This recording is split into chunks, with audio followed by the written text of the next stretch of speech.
Patrolling police Rawalpindi region کے جرائم پیشہ عناصر کے خلاف بڑی کارروائیاں 302 قتل کا اشتہاری مجرم گرفتار گمشدہ بزرگ خاتون ورثہ کے حوالے مزید جانتے اپنے بیورو چیف ملک احتشام فاروق کی اس رپورٹ میں۔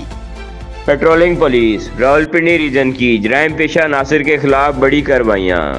302 قتل کا اشتہاری مجرم گرفتار جبکہ گمشدہ بزرگ خاتون کو ان کے ورثہ کے حوالے کر دیا گیا۔ ایس ایس پی محمد بن اشرف کی زیر ہدایات جرائم پیشہ عناصر کے خلاف کارروائیاں جاری۔ پیٹرولنگ پولیس شاہ خاکی سے اے ایس آئی ماد افضل اور ان کی ٹیم نے علاقہ تھانہ چونترا راولپنڈی کے درج مقدمہ کا قاتل اشتہاری صدام حسین ولد گل پر خان سکنہ ضلع خیبر گرفتار کر لیا۔ پیٹرولنگ پوسٹ بون سے اے ایس آئی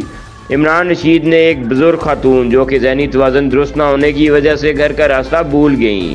ان کو پریشان حال دیکھ کر ان کے ورثہ کی تلاش کی اور بحفاظت ان کے بیٹے کے حوالے کیا، جس پر ورثہ نے پیٹرولنگ پولیس کا شکریہ ادا کیا۔ پیٹرولنگ پولیس گیلاں کلاں سے سب انسپکٹر ذیشان محمود نے دوران ڈیوٹی گمشدہ موبائل ملنے پر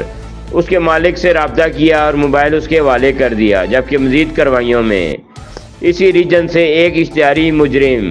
نواب خان ولد سردار خان، ایک عدالتی مفرور ذیشان ولد شفیق سکنہ فتح جنگ گرفتار کر کے پابند سلاسل کیے گئے، جس پر مدعی مقدمہ نے خوشی کا اظہار کرتے ہوئے پیٹرولنگ پولیس کا شکریہ ادا کیا۔ پیٹرولنگ پولیس جرائم کی روک تھام اور سرکوبی کے ساتھ ساتھ عوام کی حفاظت اور خدمت میں بھی پیش ہے، جس کو عوامی حلقوں میں خوب سراہا جا رہا ہے۔ کیمرہ مین یاسر نوید کے ساتھ ملک احتشام فاروق، بیورو چیف۔